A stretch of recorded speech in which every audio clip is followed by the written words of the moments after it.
Bapa yang ada di dalam surga, sebagaimana lagu pujian yang kami nyanyikan, Roh Kudus-Lah pemberi Tuhan. Roh Kudus-Lah yang memberikan terang kepada kami ya Tuhan. Maka pada pagi hari ini kami berdoa kepadamu, Roh Kudus pemberi terang, menerangi kami hatinya pada pagi hari ini, supaya kami bisa melihat betapa indahnya kebenaran firman Tuhan. Kiranya Roh Kudus menyucikan hati kami, karena hati kami najis untuk bisa melihat betapa baiknya firman Tuhan. Kiranya Roh Kudus memberikan kesenangan kepada hati kami, karena hati kami seringkali benci akan firman Tuhan dan tidak berloncat-loncat gembira ketika ayat-ayatnya dibacakan.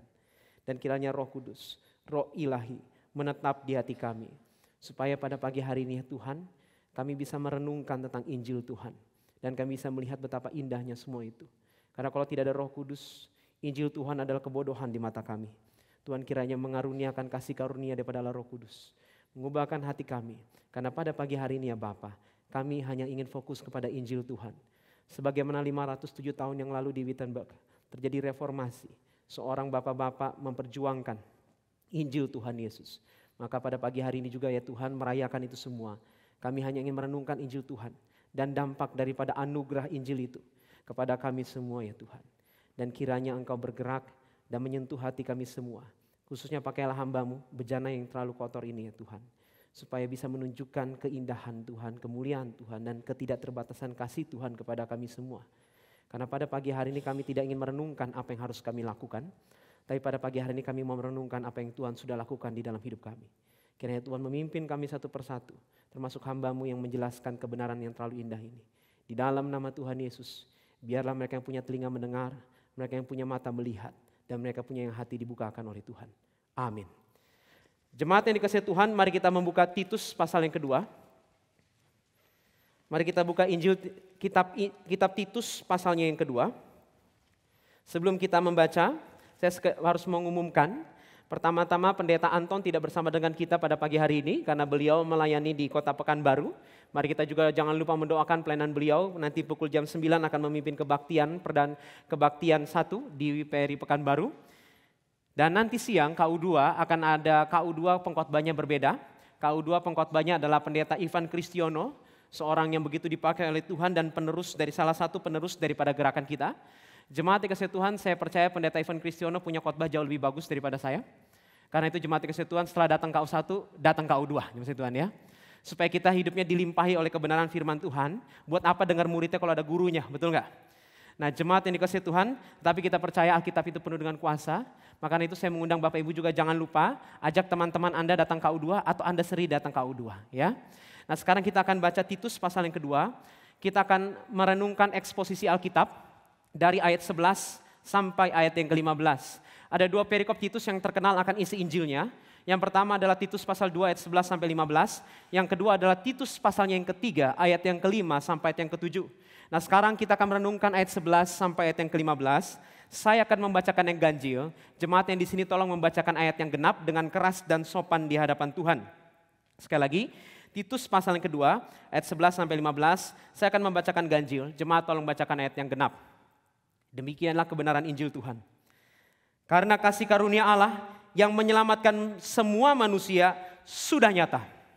Ia mendidik kita supaya kita meninggalkan kefasikan dan keinginan-keinginan duniawi dan supaya kita hidup bijaksana, adil dan beribadah di dalam dunia sekarang ini.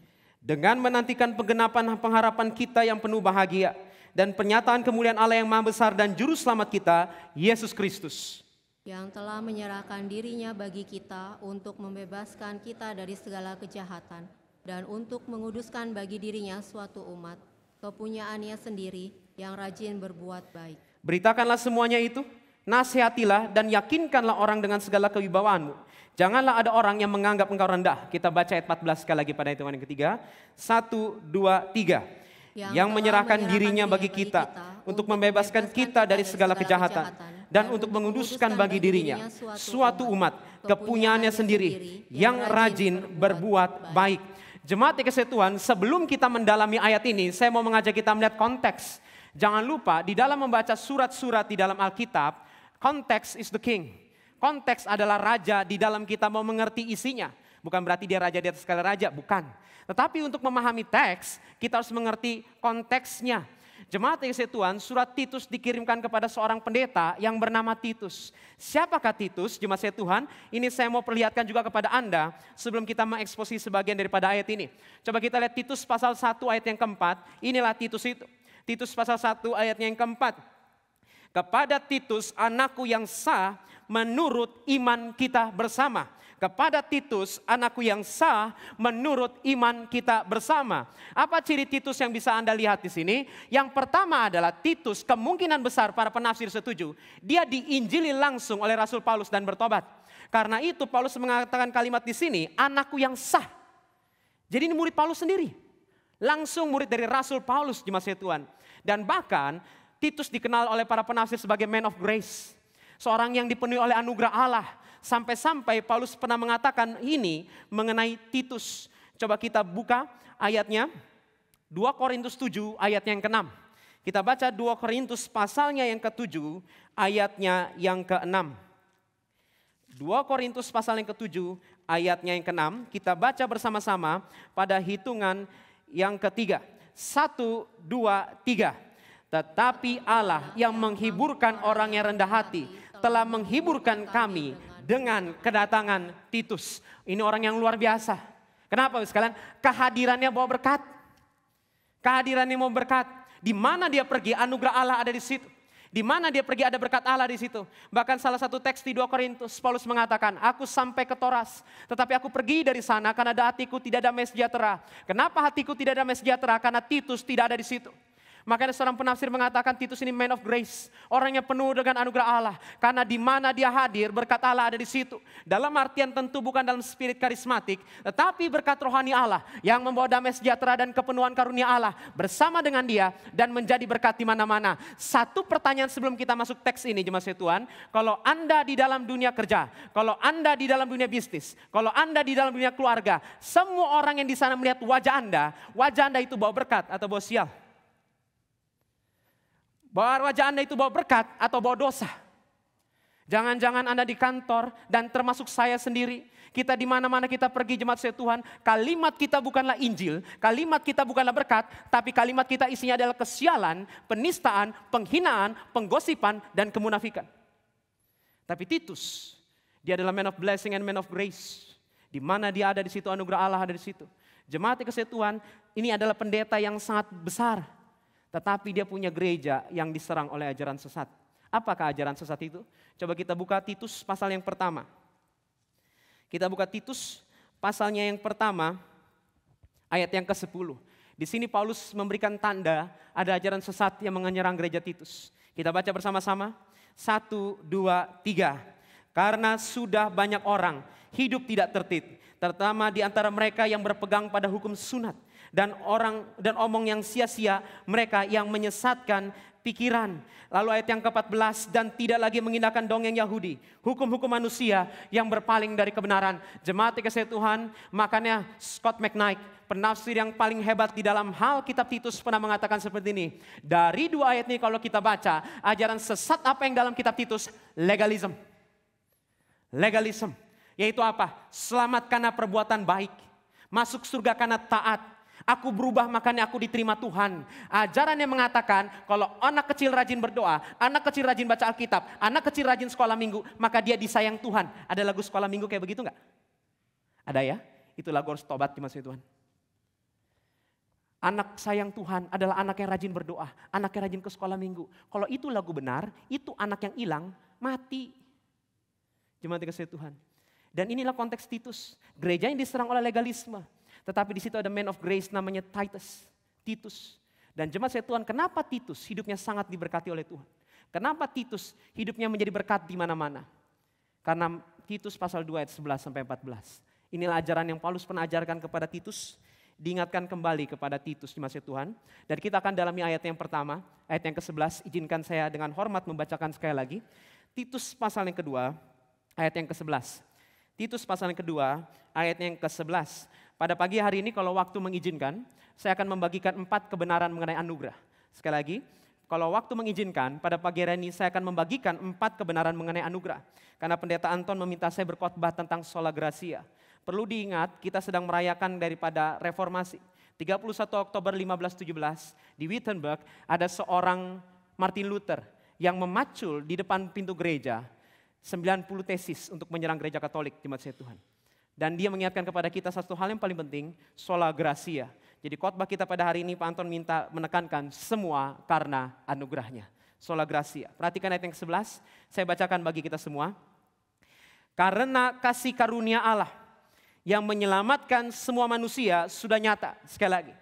Karena kasih karunia Allah yang menyelamatkan semua manusia sudah nyata. Jemaat yang dikasihi Tuhan, kata kunci di ayat ini adalah kata karena. Nah, di sini kita belajar baca Alkitab. Makanya seorang pendeta reform pernah mengatakan seperti ini. Dari cara pendetamu berkhotbah, kamu belajar cara baca Alkitab. Dari cara hamba Tuhanmu berkhotbah, kamu belajar cara baca Alkitab. Waktu kita baca surat, kita harus perhatikan kalimat sebelumnya dan kalimat sesudahnya untuk mengerti maknanya. Kalimat sebelumnya dan kalimat sesudahnya untuk mengerti maknanya. Kita semua pernah masuk grup WA. Yang chatnya kalau kita lihat notification sudah 268 chat. Lalu muncul satu orang di grup itu yang berkata, ngomongin apa sih? Ngeselin, maksud Tuhan ya. Karena dia tidak bisa menilai apapun kalau tidak mengerti konteksnya. Oh, kita jelaskin maksud Tuhan ya konteksnya. Nah, Bapak Ibu, ini kayak chat WA. Jangan tenggelam ke bawah. Ngerti dulu yang sebelumnya. Ada kata karena di situ, jemaat Tuhan. Kata karena ini mau berbicara apa? Kata karena ini mau berbicara, jemaat Tuhan. Ayat 11 khususnya mau berbicara anugerah keselamatan yang Tuhan Yesus berikan di atas kayu salib. Loh Pak, saya udah tahu itu betul. Sekali lagi, ayat 11 berbicara anugerah keselamatan yang Tuhan Yesus berikan di atas kayu salib. Tapi ada kata karena. Apa arti kata karena? Ini sedang berbicara hukum sebab akibat. Law of cause and effect, jemaat Tuhan. Ada sebab, ada akibatnya. Contoh seperti ini, jemaat Tuhan. Sebab dia lapar, akibatnya dia makan. Sebab dia haus, akibatnya dia minum. Sebab dia ganteng, dia disukai banyak orang. Sebab dia rajin, dia dipekerjakan banyak orang. Ini hukum sebab dan akibat. Sebab dia lapar, jemaat Tuhan, maka dia makan. Karena dia lapar, akibatnya dia makan. Karena dia haus, akibatnya dia minum. Jemaat Yesus Tuhan, di sini ada kata apa? Karena. Karena keselamatan. Karena salib.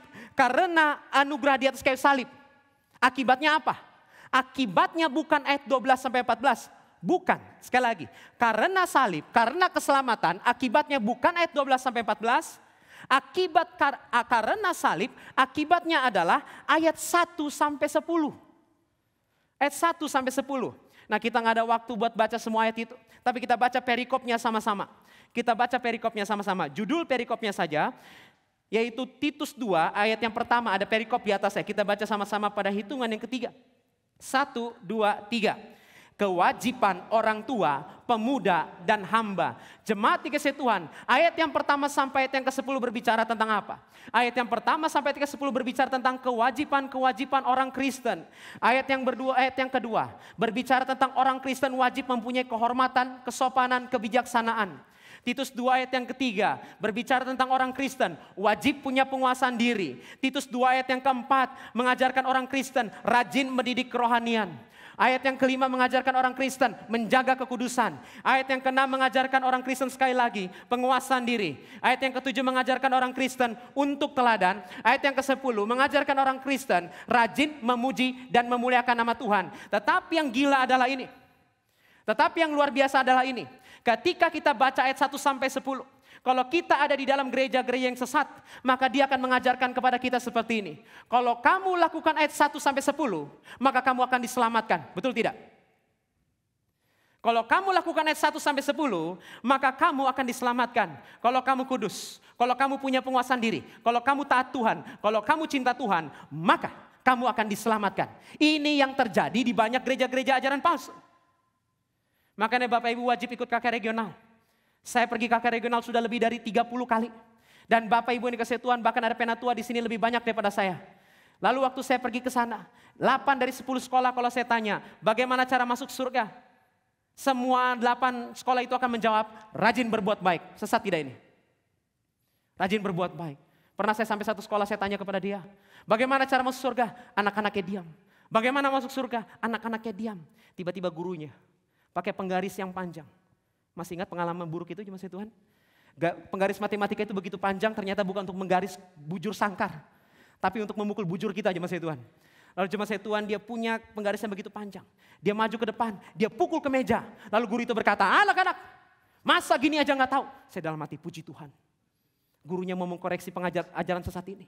Lalu gurunya berkata, bilang berbuat baik. Oh, itu dia penyebabnya, jemaat Tuhan ya. Itu penyebabnya. Inilah pengkhotbah sesatnya. Gurunya bilang berbuat baik. Lalu anaknya dengan paduan suara berkata, berbuat baik.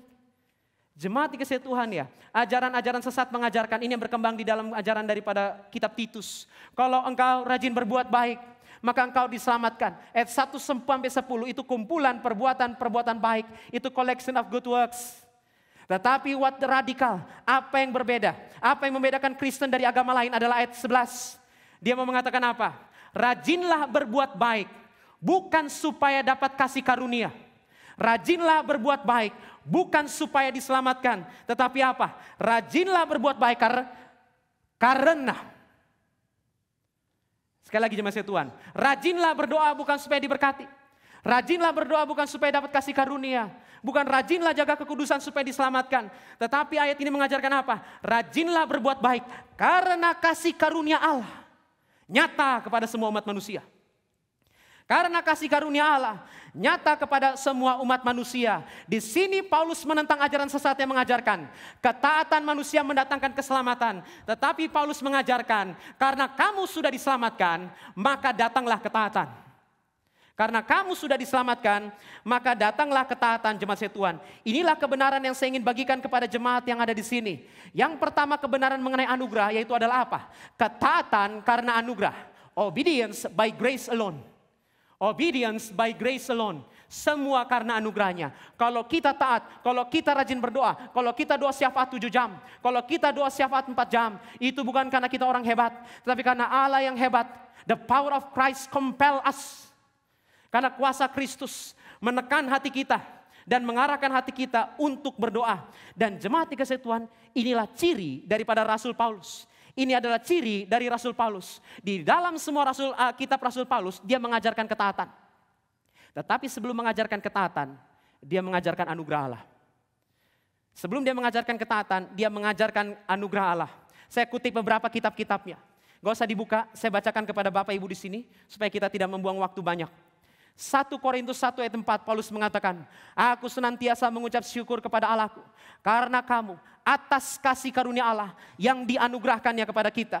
Galatia 2 ayat 21, Paulus mengatakan, aku tidak menolak kasih karunia Allah, sebab sekiranya ada kebenaran oleh hukum Taurat, maka sia-sialah kematian Kristus. Efesus 3 ayat yang kedua, memang kamu telah mendengar tentang tugas penyelenggaraan kasih karunia Allah yang dipercayakan kepadaku karena kamu.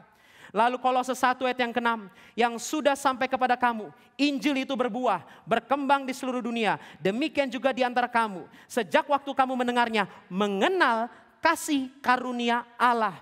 2 Tesalonika 1 ayatnya yang ke-12, sehingga nama Yesus Tuhan kita dimuliakan di dalam kamu, dan kamu di dalam Dia, menurut kasih karunia Allah. Jemaat yang dikasihi Tuhan, lihat ayat-ayat semua ini. Di balik semua ketaatan kita, ada kasih karunia Allah. Behind every obedience, ada God's grace. Behind every obedience, ada grace of God. Di balik semua ketaatan manusia, ada anugerah Allah yang memampukan manusia untuk taat. Makanya Donald Guthrie, seorang penafsir Titus dan juga ahli daripada Rasul Paulus, mengatakan di dalam bahasa Inggris dengan demikian indah. Perhatikan kalimat yang baik-baik. The expression of grace of God may fairly be said to be the key word of Paul's theology. Bahwa kasih karunia Allah atau anugerah Allah adalah kunci daripada teologi Rasul Paulus. Berbeda dengan dunia. Semua agama mengatakan, lakukanlah perbuatan baik supaya kamu dapat kasih karunia Allah. Tapi hanya Injil Yesus yang mengajarkan, kalau engkau melakukan perbuatan baik, itu karena kasih karunia Allah. Only by the power of God's grace. Only by the power of God's grace. Makanya Bapak Ibu sekalian, Bapak Ibu dikasihi Tuhan, waktu pendeta Stephen Tong di satu buah podcast yang sangat terkenal yang tidak perlu saya sebut namanya, dia mengatakan gereja palsu. Gereja palsu. Lalu orang-orang pada ada yang marah. Ini orang kagak ngerti gereja. Saya rasanya mau ngomong sama orang yang marah, lu yang gak ngerti gereja. Apa itu gereja? Di dalam gereja adalah Injil. Apa itu Injil? Injil mengajarkan kepada kita. Kita diterima dalam sisi Allah bukan karena perbuatan baik kita. Kita diterima sisi Allah karena perbuatan baik Tuhan Yesus di atas kayu salib. By the power of cross. Makanya ribuan tahun yang lalu, semua pendeta sudah mengkritik gereja seperti itu, gereja palsu. Perhatikan, saya kutip dalam bahasa Inggris Agustinus. Bapak gereja pada tahun 300-an mengatakan seperti ini. Grace is not given because we have done good works. Sekali lagi, grace is not given because we have done good works, but in order that we may be able to do them. Anugerah Allah tidak diberikan kepada kita karena kita rajin berbuat baik. Tetapi anugerah Allah diberikan kepada kita supaya kita dimampukan rajin berbuat baik. Lalu Puritan, seorang Puritan bernama Thomas Watson. Thomas Watson mengatakan seperti ini. Obedience is not the cause of salvation. Here again. Obedience is not the cause of salvation, but the effect. Sekali lagi jemaat Tuhan. Obedience is not the cause of salvation, but the effect. Ketaatan bukanlah penyebab keselamatan. Ketaatan disebabkan oleh keselamatan. Itulah Paulus kenapa dia mulai dengan kata karena. Sekali Bapak Ibu cabut kata karena dalam Titus 2 ayat 11, sesat semua. Bayangkan, itulah kenapa Tuhan Yesus berkata tidak ada satu iota pun di dalam Alkitab yang boleh dicabut oleh manusia. Karena satu kata saya dicabut, sesat semua. Kita taat bukan untuk, kita taat because. Karena dia sudah mati di atas kayu salib. Kalimat yang paling indah menurut saya dari Martin Luther. Sebagaimana kita mengadakan reformasi. Martin Luther berkata seperti ini. Dengarkan kalimat daripada Martin Luther. Good works do not make a man good. Good works do not make a man good. But a good man does good works. Perbuatan baik tidak membuat manusia baik. Tapi orang baik yang sudah ditebus oleh darah Yesus, itulah yang rajin berbuat baik. Ini kalimat daripada Martin Luther, jemaat kasih Tuhan. Dan inilah yang dilakukan oleh oleh para reformator 507 tahun yang lalu. Di mana gereja-gereja mengatakan kalau kamu menyembah mayat orang kudus. Di mana ada surat indulgensia. Di mana pada hari itu persis seperti gereja-gereja hari ini. Yang kalau kamu punya bahasa roh. Yang kalau kamu rajin kasih perpuluhan. Yang kalau kamu rajin kasih persembahan. Yang kalau kamu rajin berdoa. Kamu akan memperoleh perkenanan hati Tuhan. Tapi no, that is heresy. Itu adalah kesesatan. Tetapi Alkitab mengatakan, kalau kamu rajin berbuat baik, it is written. Not because to obtain salvation, but the effect of salvation. Tapi karena engkau sudah mendapatkan keselamatan. Bapak Ibu sadar tidak, apa yang Paulus mau koreksi di sini? Paulus bukan mau koreksi actionnya, Paulus mau koreksi motivationnya. Kamu rajin berdoa kenapa? Untuk diberkati? Sekali lagi, yang Paulus mau bereskan bukan ketaatannya. Tetapi motivasi kenapa dia taat. Kenapa kamu taat? Bapak Ibu tahu tidak? Orang legalis sama orang reform kalau berdoa, gaya doanya sama enggak? Sama. Tapi apa yang membedakan? Motivasinya. Yang satu berdoa untuk mendapatkan anugerah Allah. Yang satu berdoa karena sudah mendapatkan anugerah Allah. What makes the difference? Not the action, but the motivation. Makanya Tuhan Yesus berkata, apa yang dilakukan para Farisi banyak benarnya. Tapi dia pakai ilustrasi. Orang Farisi itu seperti kuburan. Di luarnya bersih. Tapi apanya yang busuk? Dalamnya. Motivasinya. Hati manusia motivasi jahat. Makanya di mimbar ini 1 tahun yang lalu saya pernah kutip. Seorang filsuf Kristen pernah mengatakan. The heart of the problem of humankind is the problem of the heart. The heart of the problem of humankind is the problem of the heart. Our heart is wicked, said Ezekiel.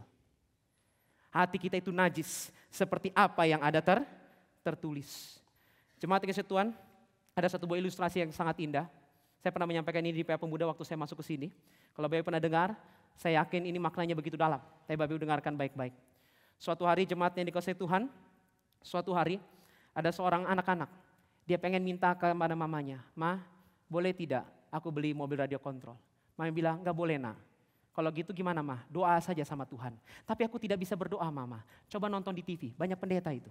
Belajar kok doa sama mereka. Ini mama yang kacau. Biasanya. Jangan ada yang kayak gitu. Lalu besok sekalian dia lihat kemana? Ke TV. Waktu dia lihat ke TV ada gereja mainstream keturunan Belanda. Dia lihat dan dia tiru cara doanya. Dia masuk ke kamar, mamanya ikutin ke kamar. Mamanya coba nguping bagaimana anaknya berdoa. Anaknya berlutut. Dia lipat tangannya gini. Lalu dia bentuk bahkan tanda salib. Dan dia berdoa kepada Tuhan seperti ini. Bapa yang ada di surga, dimuliakan namamu, dikuduskanlah kerajaanmu, datanglah kerajaanmu ya Tuhan. Dan kalau permintaan hambamu ini membantu memperluas kerajaan Allah, mengharumkan namamu, memperluas pemberitaan Injil, kiranya engkau mengabulkannya. Hambamu meminta mobil radio kontrol. Kalau ini seturut kehendak Allah yang kekal dan kedaulatan Allah yang begitu mulia yang diciptakan oleh Allah Tritunggal, maka Tuhan aku minta mobil radio kontrol besok muncul supaya melalui ini semua namamu dipermuliakan. Di dalam nama Tuhan Yesus yang mati di atas kayu salib, bangkit di hari yang ketiga, yang barang siapa percaya kepadanya tidak binasa melainkan memperoleh hidup kekal. Amin. Dia lihat mobil radio kontrol tidak ada. Lalu dia cari pendeta yang lain. Inilah kabar baiknya. Kecewa satu gereja, ada gereja yang lain. Sekalian ya. Lalu sekalian dia cari gereja yang lain. Ketemu satu buah pendeta. Pendeta ini memasukkan waktu itu dia lihat pendetanya, pendeta kekinian. Waktu khotbah bajunya baju terkenal, branded terkenal semua. Celananya celana jeans, sepatunya sepatu basket di masa Tuhan. Lalu dia lihat dan dia tiru. Dia pulang ke kamar, mamanya dengarkan sekali lagi. Kali ini doanya berbeda, dia tidak lipat tangan. Doanya dimasukkan ke kocek. Dan dia mulai dengan kalimat seperti ini. Good morning brother G. Waduh, bagus sekali ya. Saya tidak berani melakukannya. Dia bilang, good morning brother G. Bapa yang ada di Tuhan Yesus, aku berdoa kepadamu.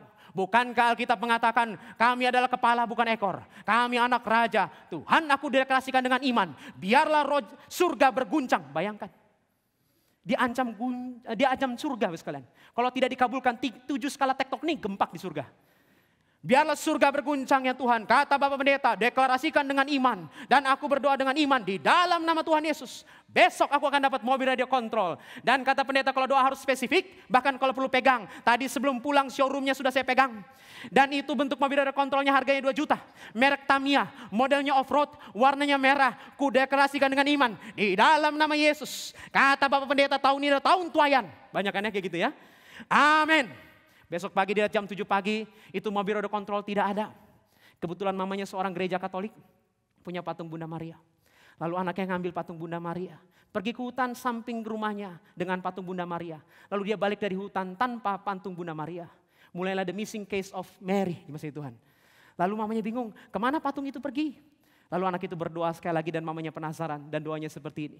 Dia taruh tangannya di dadanya seperti ini dan berkata, Tuhan Yesus, kalau engkau ingin mamamu pulang, kabulkanlah doaku. Jemaat Tuhan, ini memang lucu dan bikin kita tertawa. Tapi itu najis. Kenapa? Dia melakukan hal-hal benar untuk motivasi yang salah, betul nggak? He pray to obtain something from God. He doesn't pray because he love God. Dia berdoa untuk mendapatkan sesuatu dari Tuhan. Dia bukan berdoa karena dia mencintai Tuhan. Inilah yang Paulus mau hancurkan. Kita pergi ke gereja bukan untuk sembuh. Kita pergi ke gereja bukan untuk kaya. Kita pergi ke gereja bukan supaya bisnis diberkati. Kita pergi ke gereja karena dia sudah mati di atas kayu salib. Menebus dosa-dosa kita. Yang hina, yang najis. Supaya barang siapa percaya kepadanya tidak binasa, melainkan beroleh hidup yang kekal. Jemaat Tuhan. Untuk beroleh hidup yang kekal. Makanya seorang Puritan pernah mengatakan seperti ini. Waktu kita berdoa pernah menangis tidak? Pernah. Tapi tidak ada sekalipun tangisan ibu yang sayang anak, tangisan ibu bapak yang sayang anak yang bisa mendapatkan perkenanan hati Tuhan. Gak ada. Makanya pernah ada orang bilang tangisan doa seorang ibu itu membuat Tuhan berubah. No. Puritan pernah mengatakan seperti ini Bapak sekalian dan kalimatnya sangat indah. Even our tears must be washed in the blood of the Lamb. Even our tears must be washed in the blood of the Lamb. Bahkan tangisanmu pun kalau berdoa, kalau tidak darah Yesus cuci, maka Tuhan tidak akan mendengarkan. Maka Tuhan tidak akan mendengarkan. Karena Yesaya mengatakan, semua perbuatan baik kita seperti kain kotor di mata Tuhan. Tidak ada satupun yang berkenan di mata Tuhan. Roma 3:23 mengatakan, for all of we have sinned. Karena kita semua sudah jatuh dalam dosa. Dan tidak ada satupun yang mencari kemuliaan nama Tuhan. Jemaat dikasih Tuhan, berarti di sini pelajaran yang paling penting buat kita apa? Kita taat bukan untuk mendapatkan keselamatan dari Tuhan. Kita taat untuk menyenangkan Tuhan. Sekali lagi jemaat Tuhan, kita taat bukan untuk mendapatkan keselamatan. Kita taat untuk menyenangkan Dia. Atau dalam bahasa John Calvin, memuliakan Allah. Gloria Dei. Soli Deo Gloria. Bapak sekalian ada satu lagu mengenai anugerah Allah yang paling terkenal dari John Newton. Seorang pembudak. Dia bikin lagu yang indah. Judulnya adalah Amazing Grace. Bapak pernah dengar ya? Amazing Grace that saved a wretch like me. Bapak Ibu, cuma banyak orang tidak tahu kalau dia adalah pujangga. Seorang puitis. Dia menulis satu buah puisi Timothy boleh kasih lihat satu puisinya dia. Sangat indah Bapak sekalian. Ini dalam bahasa Inggris, nanti saya bacakan dalam bahasa Indonesia. Bapak Ibu, saya bacakan dalam bahasa Inggris. Perhatikan kalimatnya baik-baik. Apa yang terjadi ketika kita percaya salib Tuhan Yesus dalam ketaatan kita, inilah dia. Our pleasure and our duty, the opposite before. Since we have seen His beauty, are joined to part no more, to see the law by Christ fulfilled, and hear His pardoning voice. Nah, ini kalimat bagus. Transform a slave into a child, and duty into choice. Artinya apa? Kita bukan lagi hanya budak, kita adalah anak. Dulu kita taat karena kewajiban, sekarang kita taat karena kerelaan. We obey because we choose so. Kita taat bukan untuk supaya nggak masuk neraka. Kita taat karena kita menyenangkan hati Tuhan. Transform a slave into a child and duty into a choice. Saya bacakan dalam bahasa Indonesia. Kesenangan dan kewajiban kita, meski sebelumnya berlawanan, kini telah bersatu tak terpisahkan. Melihat hukum yang digenapi oleh Kristus dan mendengar suara pengampunannya, mengubah seorang hamba menjadi anak, dan kewajiban menjadi pilihan. Dan kewajiban menjadi pilihan. Bapak Ibu yang dikasihi Tuhan, ini membedakan agama Kristen dari agama lain. Agama lain berbuat baik untuk mendapatkan keselamatan. Kita berbuat baik untuk menyenangkan Allah yang sudah menyelamatkan kita. Makanya ada satu buah lagu. Bapak sekalian, ini lagu Injili, mohon maaf. Tapi Bapak sekalian, kadang-kadang kalau saya sedih, apalagi pelayanan begitu banyak, Bapak sekalian, semenjak Pendeta Calvin bangun, pergi, saya selalu bangun, Bapak sekalian, ya, dan tidak pernah tidur, Bapak sekalian. Saya percaya Pak Carlos juga sama, Bapak sekalian, ya, kita selalu bangun dan tidak pernah tidur. Tadi saya bangun jam 2 subuh, Bapak sekalian, untuk menyempurnakan daripada khotbah ini lagi, untuk memberesin apa yang kurang-kurang. Bapak sekalian, satu lagu yang saya suka nyanyikan ketika lagi sedih, Bapak sekalian. Pernah dengar lagu ini enggak? Menyenangkanmu, senangkanmu. Waktu saya susah, saya ingat, menyenangkan Tuhan yang sudah mati di atas kayu salib. Bagi kita yang hina, itulah motivasi kita. Menyenangkanmu Tuhan, menyenangkanmu. Karena Engkau sudah mati di atas kayu salib. Bukan supaya kita masuk ke dalam neraka. Coba kita baca ayat ke-12. Anugerah apa lagi yang Tuhan berikan kepada kita? Mari kita baca ayat yang ke-12, Titus 2. Ayatnya yang ke-12. Mari kita baca dengan sepenuh hati. Titus 2, ayatnya yang ke-12. Kita baca sama-sama. 1, 2, 3. Ia mendidik kita supaya kita meninggalkan kefasikan dan keinginan-keinginan duniawi. Dan supaya kita hidup bijaksana, adil, dan beribadah di dalam dunia sekarang ini. Perhatikan baik-baik apa yang Paulus mau ajarkan di sini. Paulus mau mengajarkan Injil itu yang tadi ayat 11. Karena Injil itu membawa perubahan kehidupan. Perubahan kehidupannya apa? Ada 2, tapi kita nggak akan dalami itu. Kita akan dalami dampak Injilnya. Perubahan yang pertama adalah kita yang pertama meninggalkan dosa yang lama. Apa dosa yang lama tadi di sana? Kefasikan dan keinginan duniawi. Kalau engkau sudah mendapatkan Injil, maka engkau akan meninggalkan kefasikan dan keinginan duniawi. Lalu Bapak sekalian, perubahan apa yang kedua? Perubahan yang kedua adalah bukan saja meninggalkan, tapi juga melakukan. Jadi sekali lagi ya, kalau kita percaya Injil, itu pasti ada satu dampak negatif, satu dampak positif. Apa itu maksud dampak negatif? Bukan dosa. Negatif dalam artian meninggalkan dosa. Lalu dampak positif, apa itu dampak positif? Melakukan, apa yang kita lakukan? Supaya hidup bijaksana, adil, dan beribadah di dunia dalam sekarang, betul tidak? Jadi ada 2 ya, kalau kamu percaya Injil, kamu akan diberikan kemampuan untuk meninggalkan. Kalau kamu percaya Injil, kamu akan diberikan kemampuan untuk melakukan. Yang paling luar biasa adalah, sekali lagi, kata awal itu. Kata awalnya apa di situ Bapak sekalian? Ia akan mendidik. Siapa yang mengajarkan kita? Anugerah Injil. Anugerah Allah, itu yang mendidik kita. Supaya apa? Berubah hidupnya. Dan Bapak Ibu dikasihi Tuhan, ini radikal. Ini yang mau Paulus serang dalam ajaran-ajaran sesat di dalam konteks Titus. Yaitu apa? Jemaat dikasihi Tuhan, ajaran di dalam gereja Titus yang sesat berkembang mengatakan seperti ini. Rubah hidupmu supaya kamu diselamatkan. Betul tidak? Rubah hidupmu, change your life in order to be saved. Ubahlah gaya hidupmu, rajinlah berdoa, rajinlah puasa, rajinlah perpuluhan, rajinlah persembahan, bahkan rajinlah penginjilan supaya kamu diselamatkan. Paulus hancurkan ini lebur. Paulus mengatakan seperti ini, kamu bukan merubah hidup untuk diselamatkan, kamu hidupnya berubah karena diselamatkan. Sekali lagi Bu sekalian, kamu hidupnya berubah karena diselamatkan. Dan inilah kebenaran mengenai anugerah yang kedua. Pertama, anugerah membawa ketaatan. Kedua, anugerah Allah, grace of God, membawa perubahan hidup. Anugerah Allah membawa kita kepada perubahan itu. Kalau kamu tidak fasik seperti tadi, itu karena anugerah. Kalau kamu bijaksana, itu karena anugerah. Itu karena anugerah. Jemaat yang dikasihi Tuhan, inilah yang ciri-ciri daripada ajaran agama Kristen. Agama Kristen mengajarkan kepada kita, bukan kita merubah hidup supaya disayang Tuhan, bukan kita merubah hidup supaya dicintai oleh Tuhan, bukan kita merubah hidup supaya Tuhan senang sama kita. Tetapi ajaran agama Kristen mengajarkan kepada kita, justru karena Tuhan sayang sama kita, hidupku berubah. Justru karena Tuhan cinta sama saya, hidupku berubah. Justru karena Tuhan berkorban bagi saya, hidupku berubah. Kadang-kadang ada orang Kristen ngomong kayak gini, karena dia banyak berkorban bagi Tuhan, makanya hidupnya berubah. Itu sesat. Tapi karena banyaknya Tuhan berkorban bagi dia, hidupnya berubah. Itu benar. Itu yang Paulus mau ajarkan. Sekalipun kamu disunat, tadi katanya kan, ada sekte sunat di sana. Karena Titus tidak mau disunat. Titus orang Yunani. Di Galatia pasal yang kedua kita nggak ada waktu buat buka. Paulus mengatakan Titus pun tidak disunat. Kenapa? Dia mau ngomong kayak begini jemaat kasih Tuhan. Bukan karena pengorbanan pria disunat, maka dia disayang Tuhan. Tapi karena pengorbanan Tuhan, makanya dia disayang. Itu beda.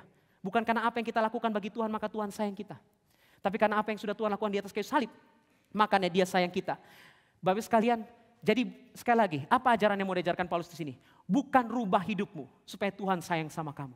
Tapi ingat, Tuhan sayang sama kamu di atas kayu salib, maka hidupmu berubah. Dan inilah pola-pola di dalam sepanjang sejarah Alkitab. Izinkan saya mengutip beberapa tokoh Alkitab yang diubahkan oleh Injil daripada Tuhan Yesus. Perhatikan kalimat ini baik-baik. Rasul Paulus berubah rajin penginjilan. Bukan karena dia cari Yesus, tetapi karena dia yang dicari oleh Tuhan Yesus. Bukan karena dia pakai kuda lalu cari Yesus, tapi karena dia lagi berkuda atau berkeledai waktu saya lupa. Tapi terang Yesus menghampirinya dia. Petrus, bukan karena dia menemukan Tuhan Yesus, tapi karena Tuhan Yesus menemukan dia. Maria Magdalena, bukan karena tidak ada roh jahat maka Tuhan sayang sama dia, tetapi karena Yesus datang mengusir dari roh jahat maka hidupnya berubah. Yohanes, saudara sekalian, murid daripada Tuhan Yesus, gaya hidupnya mirip teroris, tahu tidak? Yohanes di dalam bahasa pada hari itu dibilang sons of Boanerges, artinya sons of thunder. Artinya thunder itu apa? Galak. Saya orang Ambon, kita tahu apa arti itu galak. Kalau papa kita tempeleng, itu tangan genderuwo di masjid Tuhan. Gede. Saudara sekalian, itulah Yohanes. Waktu Yesus penginjilan satu buah desa, dia diusir. Lalu Yohanes berkata, Tuhan, maukah engkau kami berdoa ke atas langit, supaya api turun dari langit, supaya bakar. Ini mirip bom teroris, betul tidak? Ini mirip bom teroris, tapi perhatikan. Orang yang paling jahat, bengis, dan najis ini, ujung-ujungnya menulis kitab Injil yang paling banyak kasih. Dan 1 Yohanes paling penuh dengan kasih, dia mengatakan apa? 1 Yohanes pasal 4, bukan aku yang lebih dahulu mengasihi, tetapi Tuhan yang lebih dahulu mengasihi aku. Dan salah satu kalimat yang paling indah, because God is love. Because God is love. Lalu wanita Samaria, seorang yang gak jelas hidupnya tapi seperti pelacur. Suaminya lebih dari satu, Bapak sekalian. Kenapa dia berubah? Bukan karena Tuhan datang kepada dia, bukan karena dia datang mencari Tuhan Yesus, tapi karena Tuhan Yesus datang mencari dia. Bapak sekalian, waktu Tuhan Yesus datang kepada dia, dia berkata apa? Ada padaku air. Barang siapa minum daripadanya, dia tidak akan haus lagi. Bapak sekalian, lalu yang terakhir adalah Sakeus, dan saya pengen kita mensorot ini. Bayangkan Sakeus, dia naik ke atas pohon. Bapak Ibu tahu tidak Sakeus siapa? Kepala pemungut cukai di Yeriko. Itu sama saja koruptor paling tinggi di kota besar. Karena pemungut cukai adalah koruptor. Bahkan kitab-kitab Yahudi, tulisan para rabi mengatakan pemungut cukai itu anjing. Pemungut cukai itu anjing, literally. Anjing itu najis. Tidak, Bapak Ibu, Sakeus punya banyak uang, tapi tidak ada orang Yahudi yang mau makan sama Sakeus. Sakeus punya banyak uang, tapi tidak ada orang yang mau berteman sama Sakeus. Dia sendirian dan dia kesepian. Bapak Ibu, penelitian menunjukkan orang bunuh diri bukan karena kemiskinan. Orang bunuh diri karena kesepian. Orang bunuh diri bukan karena kemiskinan. Orang bunuh diri karena kesepian. Dan Bapak Ibu yang dikasihi Tuhan, lalu Sakeus naik ke atas pohon. Bapak Ibu percaya tidak? Salah satu kalimat yang paling indah itu adalah kalimat ini. Bayangkan kalau Bapak Ibu adalah Sakeus, yang dianggap anjing Yahudi, yang tidak ada orang mau makan sama Anda. Waktu Anda manjat ke atas pohon itu, mungkin nangis, gak ada orang yang mau makan sama saya. Tetapi tiba-tiba orang Nazaret itu muncul. Dan dia menatap ke atas pohon, bukan Sakeus yang panggil Yesus, tapi Yesus yang panggil Sakeus, betul tidak? Dia berkata apa? Saya rasa ini salah satu kalimat yang paling indah kalau kita ngerti konteksnya. Sakeus, turunlah, aku mau makan di rumah. Dia nangis kan? Bapak Ibu setelah dia sedih mungkin, pulang ke rumah, Yesus datang ke rumahnya dan dia makan. Hidup Sakeus berubah gak? Berubah. Apa yang diambil dibalasnya berkali-kali lipat, tapi perhatikan baik-baik. Hidup Sakeus berubah, bukan karena dia taat sama Tuhan. Hidup Sakeus berubah karena dia dapat anugerah dari Tuhan Yesus. Baik, dengarkan kalimat baik-baik. Hidup Sakeus berubah bukan what he has done. Bukan what he has done for Jesus. But what Jesus has done for him. Nah, kalimat ini penting sekali. Dengarkan kalimat ini baik sekalian. We are changed. Hidup kita berubah. We are changed not by what we have done for our Lord, but what Jesus has done for us. Sekali lagi baik sekalian. Hidup kita diubahkan. Bukan karena apa yang kita lakukan bagi Tuhan, tapi karena apa yang Tuhan lakukan bagi kita. Sakeus tidak cari Tuhan, makanya hidup berubah. Tapi karena Tuhan cari dia, makanya hidupnya berubah. Izinkan saya mengingatkan kepada kita semua, termasuk saya yang hina ini. Kalau hidup Anda berubah hari ini, kalau ada kebaikan sedikit saja dalam hidup Anda hari ini, kalau ada hal yang suci yang terjadi dalam hidup saja hari ini, bukan karena Tuhan, bukan karena kamu cari Tuhan, tapi karena Tuhan cari kalian semua. Tuhan cari Anda, Tuhan cari saya, di tempat kita yang paling hina. Kalau Bapak Ibu baca kitab Hosea, itu salah satu kitab yang paling indah, tapi juga najis. Hosea pendeta yang sangat terkenal, nabi. Pasal yang pertama Tuhan mengatakan kepada Hosea, Hosea, ambillah seorang wanita. Siapa nama wanitanya? Gomer. Siapa Gomer? Pelacur. Bayangkan, kalau ada pendeta di GRI, istrinya pelacur, dan ibu gembala sindang menyambut tamu di depan. Kita mau nyambut kayak gimana? Waktu si pelacur itu mau pegang tangan kita langsung ambil. Dan kita teriak seperti orang melihat kusta, najis.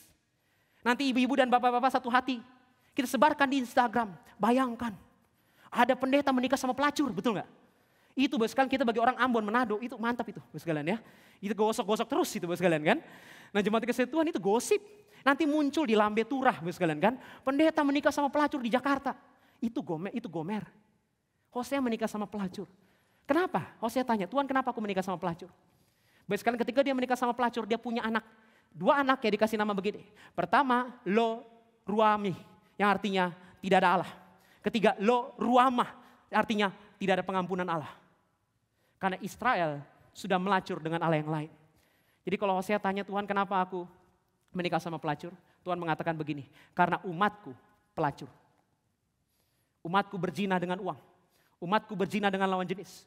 Umatku lebih cinta wanita lain, dalam arti berhala-berhala lain. Bukan aku, tapi yang gila adalah ini. Bapak Ibu, itu kalau dia adalah orang timur. Kalau kita punya istri kayak begitu. Salah satu kejadian yang paling sedih adalah Hosea setelah menikah istrinya masih melacur. Dan Hosea jemput di tempat pelacuran. Itu kalau Hosea orang Indonesia Timur ditempeleng itu istri, betul nggak? Tapi ini yang Tuhan minta Hosea lakukan. Mari kita buka Hosea 2 ayat 14. Mari kita buka kitab Hosea. Hosea pasalnya yang kedua ayat yang ke-14.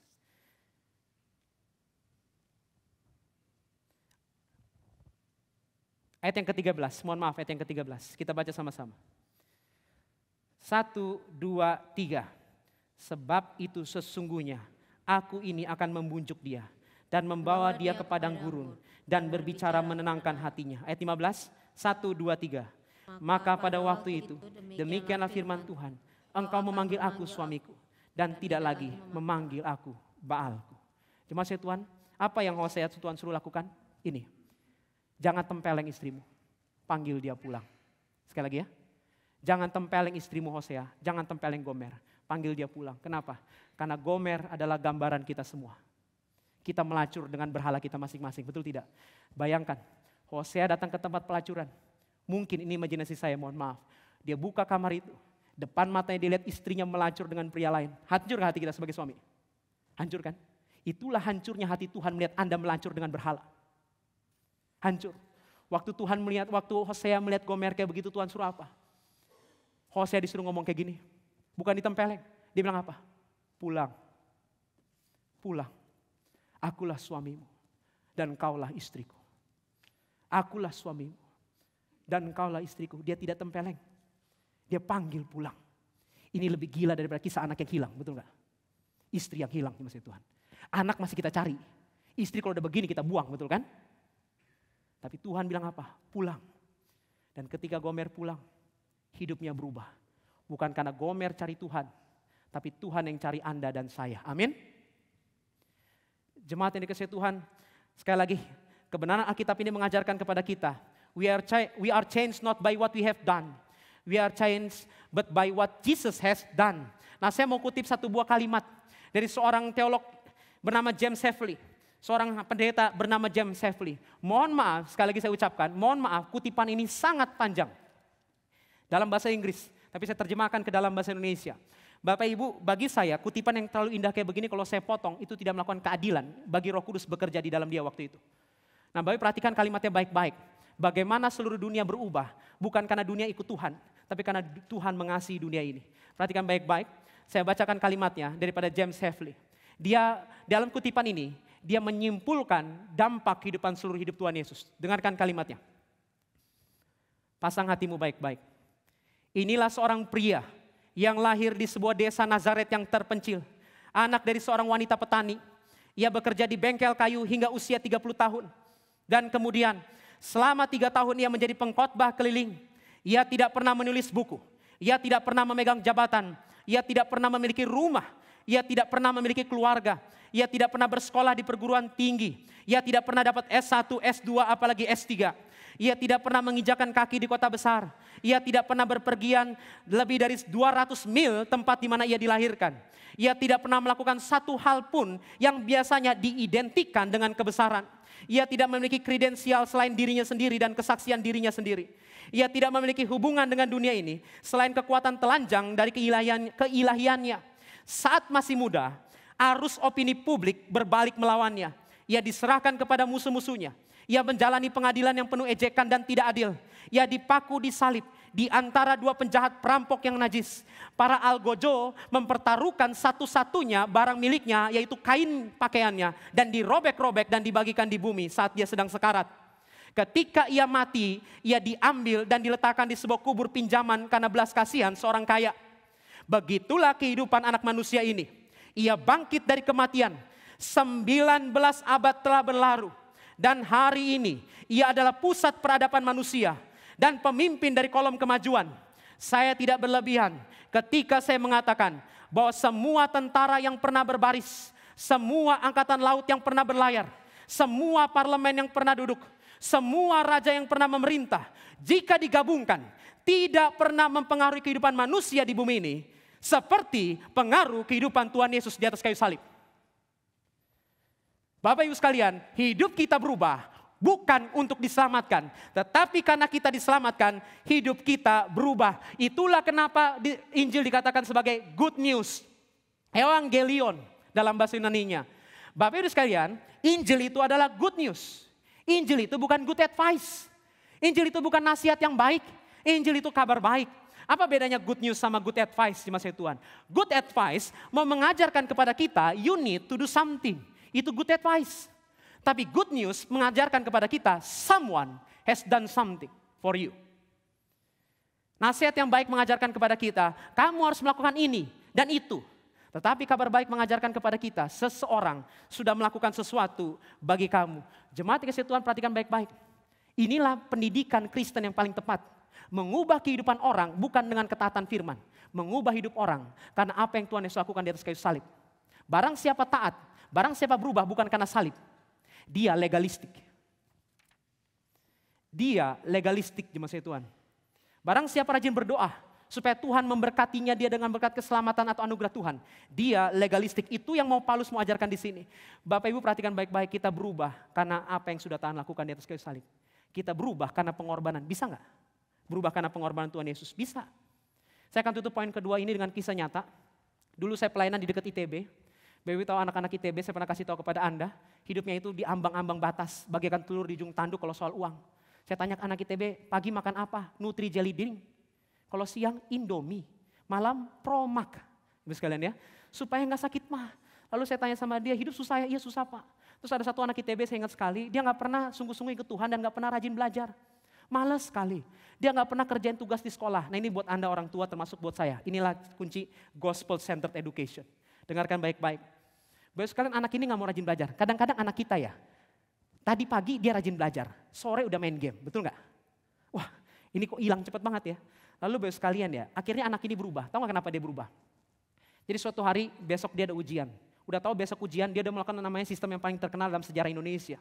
Namanya sistem SKS, sistem kejar semalam di masa Tuhan. Lalu dia mau belajar, ketika dia belajar tiba-tiba dia malas. Lalu bagaimana caranya dia berubah? Waktu di Bandung dia lagi main video game, ini orang Batak. Waktu dia lagi mau main video game, main nih. Padahal besok ujian, dia gak bisa melawan kedagingan dalam hatinya. Lalu Bapak Ibu yang dikasihi Tuhan, lalu dia melihat waktu lagi main video game di sebelah samping kirinya, itu ada satu buah foto masa lalu. Foto siapa itu? Foto mamanya. Dan mamanya sudah mati. Mamanya lagi pegang dia. Dia masih kecil, mungkin umur kelas 1 atau 2 SD. Dia senyum dan ketawa. Lalu mamanya pegang dan mamanya pun senyum dan ketawa. Waktu dia lihat itu, Pak, Bapak tahu waktu saya lihat foto itu apa? Saya lihat pengorbanan mama saya. Bagaimana dia melahirkan saya. Bagaimana dia membesarkan saya. Dan menjelang mati dia pernah bilang sama saya begini, Nak, rajin belajar ya untuk menyenangkan Tuhan. Lalu dia bilang kayak gini, ketika saya mengingat pengorbanan mama saya, hidup saya berubah. Lalu saya tambahkan kepada dia, no. Ketika kamu ingat pengorbanan Tuhan Yesus, hidupmu berubah. Bapak Ibu sekalian, kalau Anda ingin mengubah hidup anak Anda, ini bagi saya juga karena saya punya anak. Jangan ajarkan kepada mereka apa yang harus dilakukan doang. Tapi yang paling penting adalah, ajarkan kepada mereka apa yang Tuhan Yesus sudah lakukan. Kebanyakan orang tua termasuk saya sendiri, kita selalu mengajar kepada anak apa? You need to do this, you need to do this, you need to do this, you need to do this to be happy. Tetapi waktu kita lihat Injil daripada Paulus mengatakan apa? Kita sampaikan kepada anak kita, Jesus has done this for you. Tuhan Yesus sudah melakukan ini bagi kamu. Saya kutip lagi dari John Newton. Dia bikin satu puisi lagi tentang perubahan hidup manusia. Perhatikan kalimatnya baik-baik. John Newton mengatakan seperti ini. Saya bacakan bagi kita semua dalam bahasa Inggris, lalu saya terjemahkan. I am not what I ought to be. I am not what I want to be. I am not what I hope to be in another world. But still, I am not what I once used to be. Nah ini paling penting. And by the grace of God, I am what I am. And by the grace of God, I am what I am. Dalam bahasa Indonesianya, saya bukanlah apa yang seharusnya saya jadi. Saya bukanlah apa yang saya inginkan. Saya bukanlah apa yang saya harapkan di dunia lain. Tetapi saya juga bukanlah apa yang dulu saya pernah menjadi. Dan oleh karena anugerah Allah, saya adalah saya. Apa yang ada sekarang. Artinya apa? If we have changed, kalau kita berubah, it's only by the grace of God, Bapak sekalian. Kalau kita berubah, itu hanya karena anugerah Allah. Makanya pendeta Stephen Tong melalui Kapin, dia keliling Indonesia. Ada orang bilang itu tua bangka ngapain? Beritain salib, harusnya ajarin politik, harusnya ajarin ekonomi, harusnya ajarin pendidikan. Yes, that is right. Politik, ekonomi, and education is important. But by the love of Christ, my brother and sister in Christ, the most important thing in this world is the cross of Christ. Yang paling penting di dunia ini adalah salib daripada Tuhan Yesus Kristus. Makanya Charles Spurgeon pernah mengatakan seperti ini. Education can change your mind. But only the gospel of God can change your heart. Sekali lagi jemaat dikasihi Tuhan. Education can change your mind. But only the gospel of God can change your heart. Makanya Bapak sekalian, anak Anda S3 sekalipun dia jahat di mata Tuhan. Kenapa? Karena hatinya tidak berubah. Harvard hanya bisa mengubah otak manusia, tapi tidak bisa mengubah hati manusia. Makanya jemaat dikasihi Tuhan, itulah pentingnya penginjilan. Karena Injil yang bisa mengubah hati manusia. Untuk taat dengan rela kepada Tuhan. Hanya Injil yang bisa mengubah hati manusia. Jadi bapak-bapak, saya berbicara kepada Anda. Ulangan 6 berkata, dengarlah nasihat ayahmu. Amsal mengatakan, dengarlah nasihat ayahmu. Kewajiban penginjilan anak ada pada tangan Anda. Jangan serahkan ke istri. Kewajiban penginjilan anak ada pada tangan Anda. Terlepas istri juga punya peran. Tapi the primary obligation is in you. In your hand. Ajarkan kepada mereka. Celakanya orang tua kita, Bapak sekalian, suku-suku Indonesia ya. Kebanyakan kita kalau cerita sama anak, kita cerita apa yang sudah kita lakukan bagi mereka. Kita tidak cerita apa yang Tuhan Yesus lakukan bagi mereka. Betul tidak? Waktu kamu sakit papa yang rawat. Waktu kamu yang sakit mama yang rawat. Jangan heran. Dia lebih sayang Anda daripada sayang Tuhan Yesus, betul nggak? Karena kita lupa Injil Tuhan. Dan Injil Tuhan itulah yang mengubah hati umat manusia. Jemaat kasih Tuhan, itu yang kedua. Dan kita masuk yang ketiga. Kita baca ayat yang ke-13. Kita baca ayatnya yang ke-13, jemaat kasih Tuhan. Kita baca ayat yang ke-13, kita baca sama-sama. Titus pasal yang kedua, ayat yang ke-13. 1, 2, 3. Dengan menantikan penggenapan pengharapan kita yang penuh bahagia dan penyertaan kemuliaan Allah yang maha besar dan juru selamat kita Yesus Kristus. Jemaat dikasih Tuhan, ini yang ketiga. Yang pertama, anugerah membawa ketaatan. Yang kedua, jemaat dikasih Tuhan, anugerah membawa perubahan. Yang ketiga adalah apa? Yang ketiga adalah anugerah membawa pengharapan. Grace membawa ketaatan, obedience. Grace bring obedience. God's grace bring change in your life. And the third, God's grace bring hope. Anugerah Allah membawa pengharapan. Lihat ayat yang ke-13 tadi. Dengan menantikan penggenapan, pengharapan kita, our hope. Siapakah pengharapan kita? Kasih Yesus di atas kayu salib. Bapak Ibu, singkatnya begini. Di zaman Titus sudah terjadi penyiksaan. Di zaman Titus sudah terjadi penyiksaan. Salah satu kitab yang ditulis setelah Titus adalah Timotius. Dan kitab Timotius adalah kitab terakhir, 2 Timotius. Paulus sudah dipenjara, bentar lagi dia dipenggal kepalanya oleh Nero.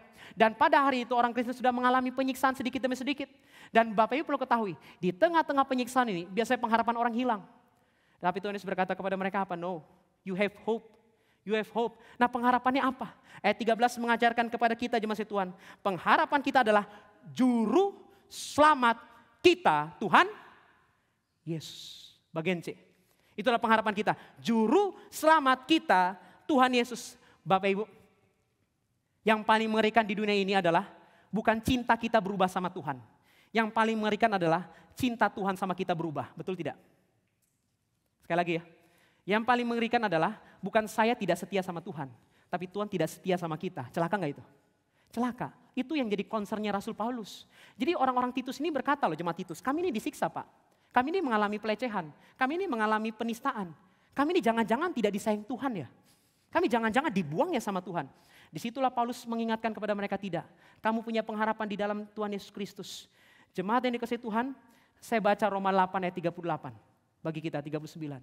Bapak Ibu mungkin pertanyaan begini, Pak, cinta Tuhan sama kita pernah berubah enggak? Bapak Ibu perhatikan baik-baik ya. Mohon maaf, saya cut dulu sebelum baca ayat. Bapak Ibu, yang paling mengerikan adalah bukan tidak dicintai, tapi cintanya dia berubah. Para suami-suami di sini mengerti, kita biasa 2 minggu atau 1 bulan sekali waktu pacaran sama waktu menikah, ditanya sama istri kita, kenapa kamu cinta sama saya? Betul tidak? Kadang-kadang istri mendadak menjadi apa? Polisi, Bapak sekalian kan? Kenapa kamu cinta sama saya? Kenapa disuruh GRI kamu pilih saya? Wah, bayangkan. Once in a month kadang-kadang Bapak sekalian ya. Sebulan sekali, kenapa kamu sayang sama saya? Bayu kalau kita kasih tahu istri kita kayak gini. Karena kamulah, waktu saya pergi kapin, saya lihat semua wanita. Kamulah yang paling cantik.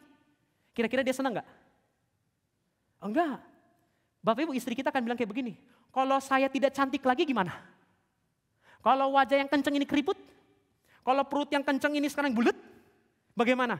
Bapak Ibu tahu gak kenapa kita semua bertanya kayak begitu? Karena deep in our heart, we know, we need unconditional love. Betul gak?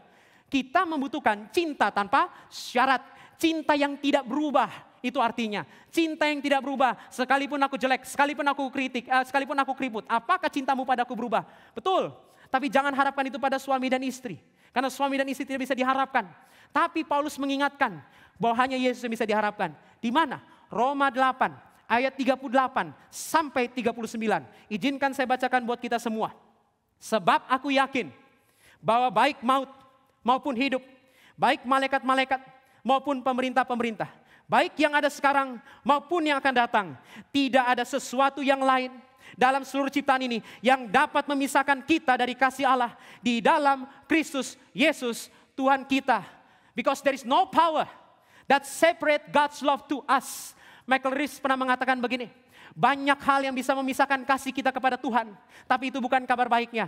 Kabar baiknya adalah tidak ada satu hal pun yang bisa memisahkan kasih Allah kepada kita. Itulah harapan kita. Saya punya kabar baik buat Anda dari tulip bagian P, Perseverance of the Saint. sekalipun ada najis, sekalipun ada gagal, sekalipun ada tidak setia, tetapi kasih Allah kepada kita tidak pernah gagal. He will obtain you sooner or later. Perampok itu di samping Tuhan Yesus. Dia menangis. Seumur hidupnya mungkin dia katakan kalimat binatang. Dia berkata dengan satu kalimat yang paling sedih yang pernah ada mungkin di dalam Alkitab. Tuhan, kalau engkau mati ingatlah aku. Saya mau tanya kepada Anda, adakah seluruh orang Israel mau ingat dia? Gak ada kan? Tapi Yesus menatap kepada dia mungkin sambil mencucurkan darah dan berkata, hari ini juga, this day, you will be with me in paradise. Engkau akan bersama aku di dalam kerajaan Firdaus. Bayangkan kalau dia ketemu sama malaikat di surga. Sudah bisa bahasa roh? Ditanya dulu sekarang. Sudah bisa ini? Sudah bisa itu? Kamu bagaimana? Perpuluhan 30% gak? Wah gak boleh masuk surga. Ditanya nanti perampoknya, sudah percaya doktrin yang ini belum? Oh belum Pak. Yang ini udah belum? Belum. Kok bisa? Karena dia yang disalibkan di tengah berkata, hari ini juga kamu akan bersama dengan aku di Firdaus. My brother and sister in Christ, Bapak Ibu di dalam kasih Kristus mau berkata kepada Anda. Martin Luther punya kalimat bagus sekali. Coba lihat kutipannya. Ini yang terakhir. No good works can add to God's love, nor can our sins diminish it. Baik, terjemahannya bagus. Terjemahan salah satu orang teolog mengatakan gini, tidak ada ketaatan kita yang bisa menambahkan kasih Allah kepada kita, dan tidak ada dosa kita yang mengurangi kasih Allah sama kita. This is justificatio by sola fide. Justification by faith alone. Bapak Ibu, senajis-najisnya Anda, kasih Allah tidak berubah. Setaat-taatnya Anda rajin berdoa, kasih Allah pun gak nambah. Karena kasihnya, Mazmur mengatakan apa? Sebab kasih setianya tidak pernah berubah sampai selama-lamanya. Mungkin ada yang Anda di sini bertanya, Pak, saya sudah najis, saya sudah berzina, saya sudah cinta uang, saya sudah cerai, saya sudah begini, saya sudah begitu. Saya punya kabar baik kepada Anda. Datanglah kepada Tuhan Yesus dan bilang kepada Tuhan, inilah aku yang hina itu. Terimalah aku dan dia akan menerimamu dengan senang hati. Karena dia bukan ala-ala palsu di luar sana. Karena dia bukanlah ala-ala palsu yang ada di luar sana. Dan saya akan tutup yang terakhir. Kita baca ayat 15, ini singkat saja. Ayat yang ke-15 kita baca sama-sama. Titus 2 ayatnya yang ke-15. Bapak Ibu, kita simpulkan kayak begini. Apa saja anugerah Tuhan tadi? Pertama, anugerah itu membawa ketaatan. Kedua, anugerah daripada Injil itu membawa perubahan. Ketiga, anugerah daripada Injil itu, jemaat yang dikasihi Tuhan, memberikan kepada kita pengharapan. Dan yang terakhir, kalau kamu sudah dapat anugerah itu, apain? Beritakan. Ayat yang ke-15. Kita baca sama-sama pada hitungan yang ketiga. 1, 2, 3. Beritakanlah semuanya itu. Stop. Tell all people all of this. Kasih tahulah kepada semua orang, semua hal ini yang kusampaikan kepadamu. Makanya lagu Natal pernah mengatakan, dengarlah di gunung. Dengarlah di gunung orang bersorak-sorai. Beritakan apa Pak? Beritakan ayat 13 sama ayat 14. Khususnya ayat yang ke-14. Ayat 13 berbicara siapa Tuhan kita. Ayat 14 berbicara apa yang Tuhan lakukan kepada kita. Kasih tahu kepada mereka bahwa Yesus adalah juru selamat kita. Hidup kita taat karena Tuhan. Hidup kita berubah karena Tuhan. Hidup kita punya pengharapan karena Tuhan. Harta yang begitu berharga ini jangan simpan sendiri Bapak Ibu yang dikasihi Tuhan. Beritakan. Beritakanlah ke gunung-gunung. Beritakanlah ke lembah-lembah. Makanya Bapak Ibu yang dikasihi Tuhan, Roma 10 ayat yang ke-15 berkata apa? How good it is sound. Betapa baiknya suara orang yang berjalan-jalan memberitakan kabar baik. Memberitakan kabar baik. Kabar baiknya itu apa? Bahwa dia sudah mati di atas kayu salib buat kita semua. Inilah aplikasi yang terakhir buat Anda semua termasuk saya. Rajin penginjilan. Rajin penginjilan. Rajin penginjilan. Itulah kenapa gereja kita KK Regional. Itulah kenapa gereja kita Kapin. Bapak Ibu nanti ada Kapin Eklesiologi. Di dalamnya ada Injil. Di dalamnya ada Injil. Mungkin Bapak Ibu bosan, tapi banyak orang di luar sana butuh berita Injil, betul tidak? Bapak Ibu, saya akan tutup dengan cerita terakhir. Saya pergi KK Regional waktu belum menikah, masih muda. Waktu saya masuk STT, saya adalah hamba Tuhan paling muda sama teman saya satu. Saya dikirim sama pendeta Lim Kohan ke daerah Nias, namanya Gomo. Orang Nias tahu tidak? Orang Nias berkata begini, Pak, orang Nias aja tidak ke Gomo, jemaat Tuhan. Bapak Ibu, ternyata saya tidak tahu kenapa Lim Kohan kirim ke sana. Sudah 3 tim KK Regional ke sana pulang semua. Karena nggak kuat. Oh saya pikir, sengeri apa sih? Terus saya tanya sama Pak Kohan, Pak kenapa saya yang dikirim? Lalu pendeta Lim Kohan sama tanya saya, udah nikah belum? Belum. Bagus, kalau mati gak ada yang cari, sekalian ya. Wah celaka, sekalian ya. Nah kalau mati gak ada yang cari. Lalu saya pergi ke sana, Bapak Ibu tahu tidak? Seumur hidup, belum pernah saya bukan naik motor. Motor naik saya. Saya pergi ke satu buah sekolah itu lewatin 2 sungai, sungainya segini. Lalu saya tanya, Pak, bagaimana kita nyebrang? Pakai motor. Motornya dikemanain? Ayo kita pikul sama-sama, Pak. Wah, Bapak Ibu ya, kalau kita naik mobil, kita bertanya apa? Kok saya bisa kaya? Kalau kita bawa motor, kita tanya apa? Kok saya sesederhana ini? Tapi kalau sudah motor naik Anda, kalian akan bertanya, kok hidup saya begini? Betul nggak? Jadi Bapak Ibu, saya kayak begini. Lalu saya pegang, airnya sudah begini. Lalu saya tanya, Pak, ini licin, gak ada pegangan tali. Pak, ini licin. Bapaknya bilang kayak gini, Bapak banyak berdoa. Wah, sekalian ya, banyak berdoa. Ya, bukannya memberitakan kerajaan sorga sampai nanti kan. Sekalian sampai kerajaan sorga yang ada. Lalu Bapak Ibu ya, saya jujur ya, saya ngaku dosa. Hamba Tuhan pun bisa berdoa. Saya 2 kali lewat sungai itu saya ngeluh. Capek. Saya 6 jam naik mobil, 3 jam naik motor ketemu 2 sungai. Pulang baik ya, betul nggak? Udah gitu WC kagak ada lobang lagi. Biar sekalian capek kan. Terus saya coba nyebrang 2 kali, sudah ngeluh aja. Lalu sampai satu buah sekolah di situ. Ada anak-anak, dikit. Udah capek dikit Bapak sekalian, 15. Kalau berkurang 3 murid Yesus itu Bapak sekalian ya. 12 murid, tinggal pecahin roti aja kita. Nah cuma jemaat kasih Tuhan ya, saya ngeliat anak-anak itu udah ingusannya meler. Mulutnya nganga, tapi matanya tulus. Enggak kayak orang Jakarta. Lalu dia ngeliat ke sini. Lalu saya tatap mata mereka. Lalu saya bentangkan tangan kayak begini. Dan saya bilang, ada tertulis. Karena begitu besar kasih Allah ke dunia ini. Sehingga ia mengaruniakan anak yang tunggal. Supaya barang siapa percaya kepadanya. Tidak binasa. Melainkan beroleh hidup yang kekal. Terus saya pakai gerakan kayak begini. Terus mereka ingat, kayak gini apa? Lalu 1 bulan kemudian saya baca berita detik.com. Anak-anak di sekolah itu hanyut ke bawah sungai. Tapi mereka, di kitab Lukas berkata apa? Ketika anak-anak ini mati, Yesus memeluk mereka. Jangan jauhkan anak-anak dari tangan Tuhan. Berkatilah kabar baik itu. Beritakanlah Injil ke seluruh dunia. Supaya semua lidah mengaku. Semua lutut berlutut. Dan memuji nama Tuhan berkata, Dialah Raja di atas segala Raja. Sola Gracia, Soli Deo, Gloria. Mari kita berdoa.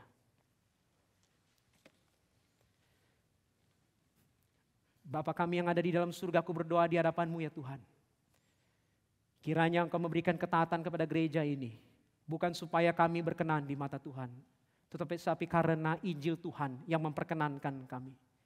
Tuhan kuduskanlah hati kami. Supaya gereja ini terkenal akan Injilnya. Gereja ini terkenal akan kabar baiknya ya Tuhan. Kami para penatua hamba Tuhan, diakan dan diakones tidak perlu diingat. Tapi biarlah jemaat kami mengingat Injil daripada Yesus Kristus. Bagaimana dia mati di atas kayu salib. Dan menebus dosa kami. Pada hari yang ketiga dia bangkit dari antara orang mati. Supaya barang siapa percaya kepadanya tidak mati, melainkan dibangkitkan dari antara orang mati. Tuhan berkatilah jemaat kami. Supaya hidupnya diubahkan karena Injil. Hidupnya taat karena Injil. Hidupnya berpengharapan karena Injil. Dan hidupnya rajin memberitakan Injil. Biarlah setiap hari kami ingat betapa berdosanya kami. Biarlah setiap hari kami ingat betapa baiknya Tuhan kami. Biarlah kami setiap hari memberitakan betapa berdosa dan betapa baiknya Tuhan yang mencintai manusia yang berdosa. Mulai hari ini, sampai suatu hari Tuhan Yesus berjumpa dengan kami mengatakan, sudah selesai. Di dalam nama Tuhan Yesus kami berdoa. Amin. Mari kita bangkit berdiri. Jemaat yang dikasihi Tuhan, mari kita mengikarkan pengakuan iman kita dari ribuan tahun, pengakuan iman rasuli. Mari kita berkata bersama-sama, aku percaya kepada Allah, Bapa yang Maha Kuasa, Khalik langit dan bumi, dan kepada Yesus Kristus, anak yang tunggal Tuhan kita, yang dikandung dari Roh Kudus, lahir dari anak darah Maria, yang menderita sengsara di bawah pemerintahan Pontius Pilatus, disalibkan, mati dan dikuburkan, turun ke dalam kerajaan maut.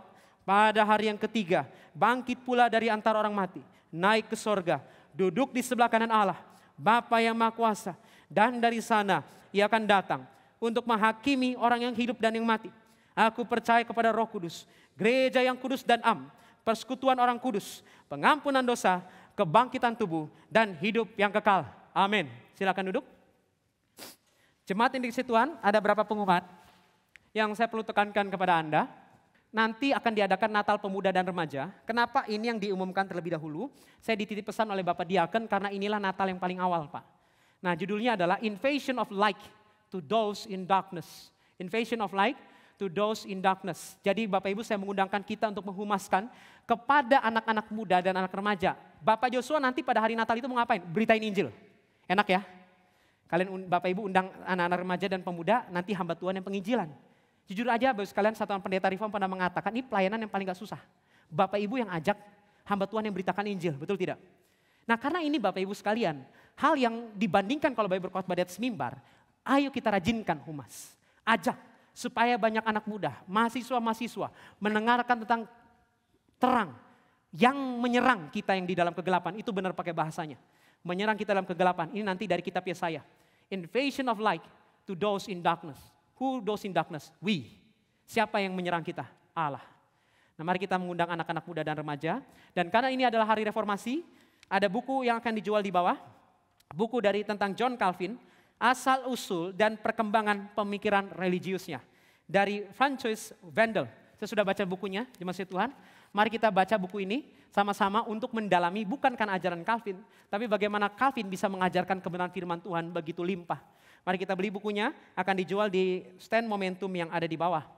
Dan jemaat dikasih Tuhan, nanti juga di bawah ada Natal daripada sekolah minggu, akan dibuka standnya, Bayu boleh lihat dan bisa membantu menyebarkan brosur, mengajak anak-anak supaya juga nanti bisa saya dan Ibu Suryanti akan memberitakan Injil pada tanggal 8 Desember kepada anak-anak sekolah minggu.